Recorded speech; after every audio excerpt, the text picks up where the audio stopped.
from 210 years old, I haven't met any of them, from 220 years old to 229 years old, 1,039.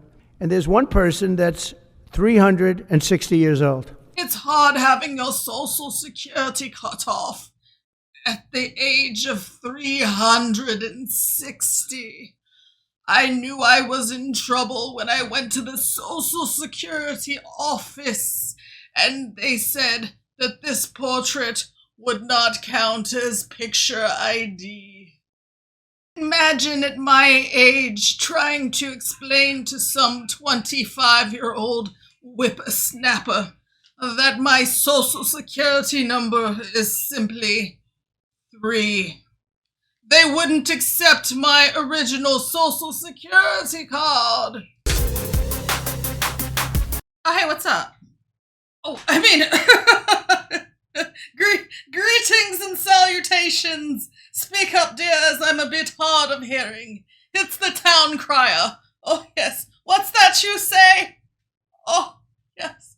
Yes, you will all be relieved to know that the British indeed and in fact are not coming, much like my Social Security check. Oh. I found the one 360-year-old. Like, oh no, we got discovered by the US government. What if the 360-year-old person is Captain America? Are in control of our government. No, they're not. You know they're not. Trump's not a neither is Elon. Elon's our favorite African-American immigrant. Elon's an African-American. You don't like African-Americans? No, not that one. Oh my God! Asking DOGE now setting their sights on Social Security, the Social Security Administration, the SSA, raising questions over mismanagement and signs of potential fraud. Good morning, Bill. Well, Social Security has a dead people problem, and DOGE is trying to fix it. An inspector general in 2023 found that the Social Security Administration did not have a death date for 18.9 million people born before 1920. The Social Security Administration says almost none of these 18 million dead people still alive in the database are getting benefits, but the inspector general says that because Social Security has not identified them as dead, other agencies who rely on their death master file could be making erroneous payments to these people. One agency that relies on Social Security death data is the Treasury. Improper payments across agencies is a huge problem. The Government Accountability Office says in 2023 there were more than $236 billion in improper payments made to people, including people that are dead. When I saw the Social Security numbers, I said, wow, that's really something. So we have, let's just go above 100 years old. We have millions and millions of people over 100 years old. Everybody knows that's not so. How many of them were getting paid Social Security? Because if that's the case, it's a massive fraud. Democrats, though, are not cheering the changes. Instead, they fear that fraud hunters at DOGE might leak your personal information.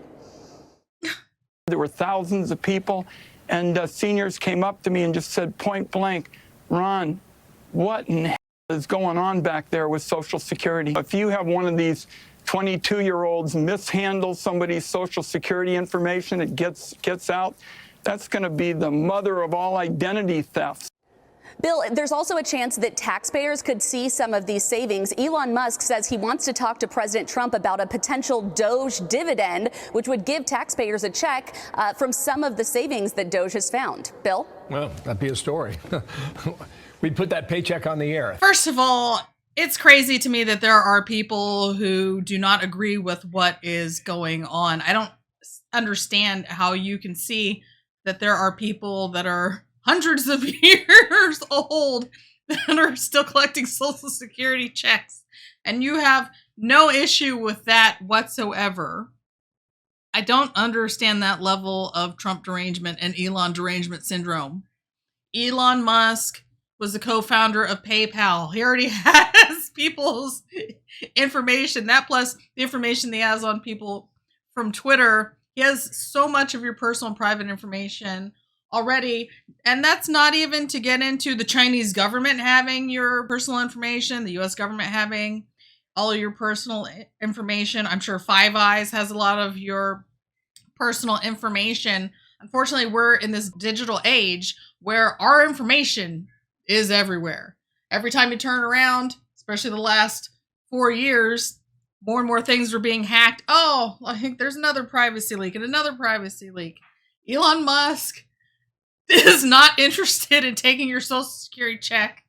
He's not trying to get a credit card in your name. And if he really wanted to, he could have done it a long time ago. So you have the super unpopular Democrats saying that they love waste, fraud, and abuse, and they need to fight against Trump and Elon. Over to this, an MSNBC host is going scorched earth on the Democratic Party, claiming they're not doing enough to denounce Elon Musk and DOGE. Here's host Michael Steele over the weekend. I would actually, you know what? I'd just like you to show that you give a that you got a little emotion about the fact that people are losing their jobs indiscriminately. That this individual sitting down the 1600 Pennsylvania Avenue has given absolute power to one man who brings his son into the Oval Office, whose son says to him, "You're not the president." So I just like to see somebody wake the hell up and get excited about the fact that your country is under assault. They're not at the gate anymore. They're in your bedrooms. They're in your living rooms. They're in your businesses. They got your data. They got all your stuff. Elon Musk has his tentacles in everything you're doing, not just off of X, but now he's in the Treasury Department. He's in the Labor Department. He's in the Department of Homeland Security. And nobody seems to give a So that's all I want, somebody to show that they care enough to get off their fat and say something about it. But yesterday, President Trump pulled out the receipts of some of the government's most outrageous spending programs. Watch. Then, where's the money being spent, right? Let's go into that for just a second. $520 million for a consultant on the environment. It's called Environmental, Social, and Governance Investments in Africa. $25 million to promote biodiversity, conservation, and promote licit livelihoods by developing socially responsible behavior in the country of Colombia. Well, it's nice, $25 million to go into Colombia for something that nobody ever heard of. $10 million for Mozambique voluntary medical male circumcisions. $10 million for circumcisions in another country. And $21 million for voter turnout in India. $20 million for fiscal federalism in Nepal. $1.5 million for voter confidence. We want to give them confidence in Liberia. $14 million for social cohesion in Mali. $2.5 million for inclusive democracies in South Africa. $47 million for improving learning outcomes in Asia. Asia's doing very well. They're doing a lot better than we do in the schools, aren't they? We're talking about hundreds of billions of dollars. I could, by the way, I could read this all day long. He's Eldon joining us now as we watch this, and he's also digging into waste at the EPA. How's that going so far? Oh, we're crushing it. We have a great team. Big development yesterday. It was a couple months ago. There was this video that came out of a Biden EPA political appointee talking about how they were tossing gold bars off the Titanic. Says it multiple times in the video, rushing to get billions of dollars out the door before Inauguration Day. Well, members of Congress were really concerned about that. So as I'm going through the confirmation process, they said, if confirmed, will you commit to making this a top priority to find those gold bars? Came in, I was just confirmed a couple weeks ago. We found them. They were at a bank parked just outside of government. $20 billion was sent there, and a little oversight.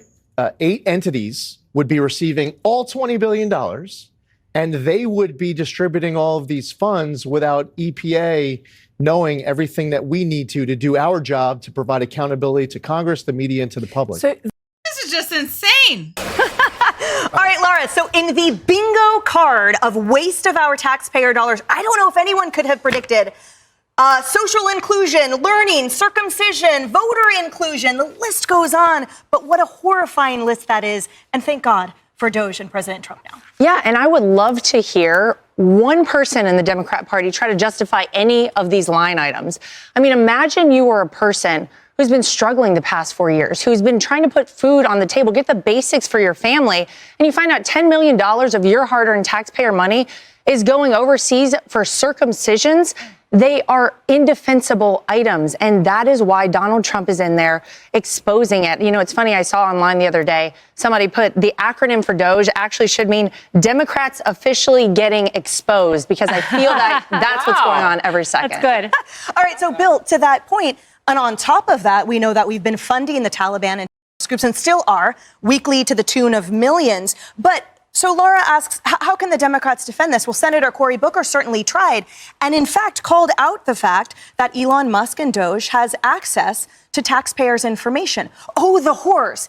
The reality is they are government employees, and so do the millions of current government employees that have access to our taxpayer information and have, frankly, stewarded it horrifically, as shown not only by these expenditures, by the constant breaches, by the constant wielding of it in weaponized form or fashion. And he concluded his statement, Senator Booker, by comparing it to Tiananmen Square.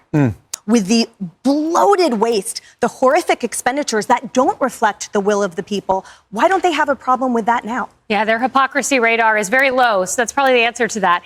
Look, there's two ways to think about DOGE and our debt, and I think it's important and really puts it into perspective. Number one, CNN's been having multiple panic attacks over DOGE, and Stephen Miller had this epic moment yesterday where he went toe-to-toe with the CNN anchor, and he goes, our national debt is $36 trillion. Do you realize the interest we pay every year on our national debt is more than our national defense budget every year? So the amount to defend our country, we are paying an interest on the national debt. That's number one. If you don't care about that, let's move on to salaries. The average salary in this country is $67,000. That's rounding up.